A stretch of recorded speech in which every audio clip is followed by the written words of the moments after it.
Okay. So I just want to just spread this little fucking rant for a second because I'm just so fucking over it. The one thing I fucking hate that grinds my fucking gears because shit never fucking fails. It's like, you know how you could sit here and have a really good fucking day? You could sit here minding your fucking business, or you sitting here trying to be in a good mood because you had a shitty week. And it's like people do the most. I promise you. I hate the fact when people is sit here and specific people's in your fucking life that knows that they messed up, they did you dirty, they lied to you, and then on top of that, they refuse to take responsibility for their actions. And then when you don't speak to them for a long time and you take time to yourself to heal, you take time to yourself to think about things and move on with your life and find something better and do something better with yourself because you don't want to keep repeating the same fucking cycle. Guess who comes popping up and trying to fuck shit up? And I know some of y'all might not be used to my mouth and the way I'm fucking cursing, but oh well.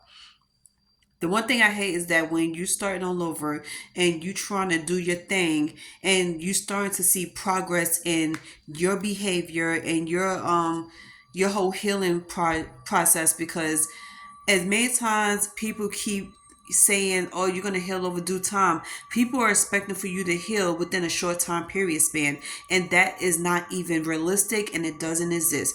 It takes time to heal.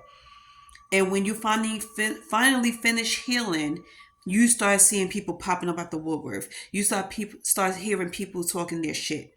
And then here's another thing. I hate when people sitting here trying to pretend like they're there for you.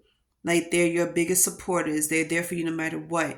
Through everything, whether it's physically, emotionally, financially, whatever the case is, and then they show up not being supportive. They come up short. And then the number one thing you hear is excuses.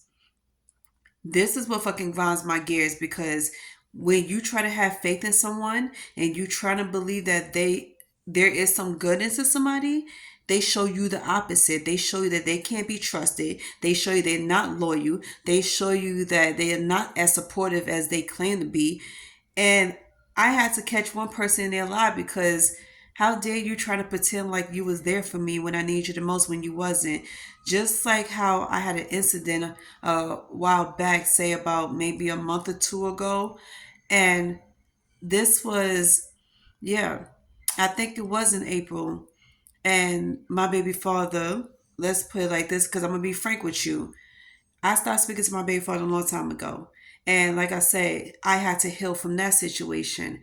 And not to put all my business out there, but I separate myself for so many reasons because I started to see the habits. I started to see the jealousy and the misbehaving thing because one thing about me is that if I'm sitting here dealing with you, I'm dealing with you all the way. There ain't no secrets, there ain't no sneaky links, anything like that.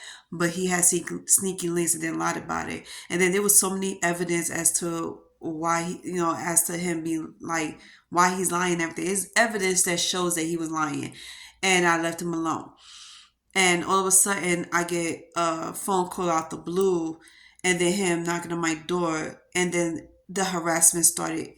And the one person I needed to be there for me because this harassment started from calls and text messages to actually showing up at my door. And I ignored the phone calls, I ignored the text messages, I ignored the knocks on the door.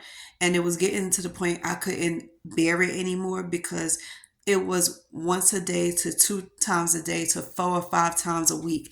And it was getting out of control. So, like the person that I am, I was trying to talk it out. So that didn't work.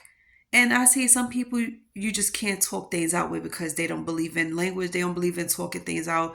It's like they want to keep poking, poking, poking. You keep poking the bear's going to come right back, right? And then the one person I needed the most was my ex fiance, my fiance at the time, now ex fiance.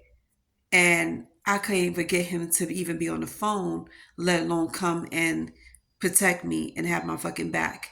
And something, and then the same similar situation happened today. I can't believe that somebody I haven't seen and heard from in a long time, that no longer contacts me, that I don't have no contact of, whatever the case is, no ties, shows up at my doorstep asking me to feed him. And then he brings his best friend. That is crazy. Who does that? First of all, that is like outrageous, disrespectful, and everything. How can your boyfriend that you had from 10 plus years ago come popping up at your door asking you for something to eat? And then what's worse is that you bring your best friend with you and expect for me to feed him as well. Like, make it make sense. Whoever experienced that? I bet you none of y'all. So I'm looking at him and I'm like, okay, there's so many things wrong with this situation.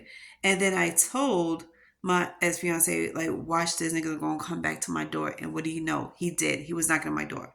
So I'm like, correct me if I'm wrong, but if you haven't dealt with somebody over 10, 15 years, since you was 15 years old, and this person pops up at your door just out of the blue, asking you for something, whether it's for money, food, whatever the case is, how would you feel about that? Because I know damn well nobody would be okay with it. And then, you know what grinds my gear the most is some people, and it's crazy because some people could sit here and act like they're so freaking jealous and they're so overprotective over you. Meanwhile, you're halfway across the United States and you could, like, make it make sense. Like, please, somebody make it make sense for me. You cannot sit here and act like you're someone to somebody and act like you're overprotective over that person if you never been there for them, not once in their life. You never did anything. You never contribute to anything. If the person needed you the fucking most, and if they was in trouble, you wouldn't be there to help them, to be there for them. Because not only that, you're across the world. You're across the United States. I call it across the world because if you're on the West Coast, I'm on the East Coast, or you're down south and I'm up here, you cannot get to me in time, especially if something's happened right then and there. Don't sit here and try to take care of the situation after it happened. Take care of it while it's happening, like on that same day and that very moment. Then you want to sit here and try to take credit for what you never do. And I'm like, you just whack altogether. I don't know if that makes you less of a man, but that makes you less of a partner and makes you less of a boyfriend.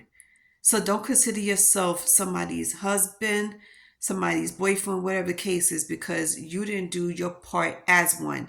Don't consider yourself or label yourself as anything to somebody until you know how to be there for that person. Seriously, because at the end of the day, actions speak louder than words. And I say this so many times, and I'm literal about this shit. I'm very dead serious. I wish everybody stopped doing it. Do yourself a favor. If you're not ready to be there for somebody in any fucking simple way, because it's not that hard, I promise you. It's not that hard to be there for somebody, even if it's moral support. It is not that hard to be there for them.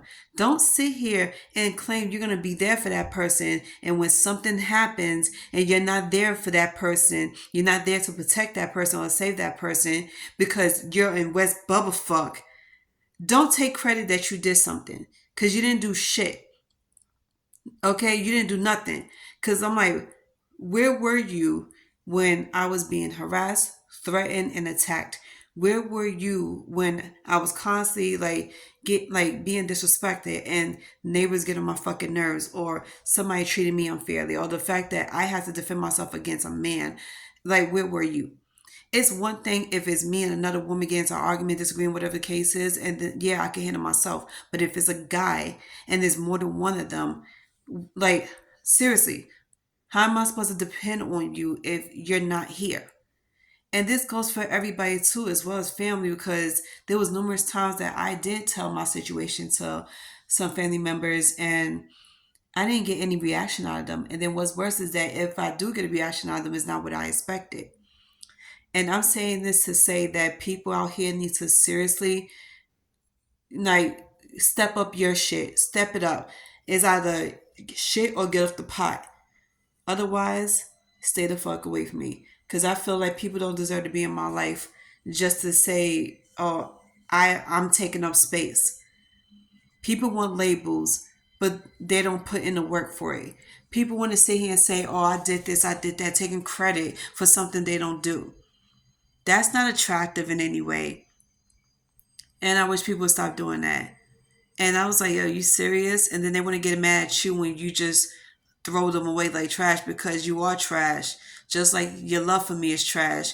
It's like everything about you is fucking trash because you don't do shit. This goes for everybody out here. It's just not one particular person. Seriously, your support for me is trash. That's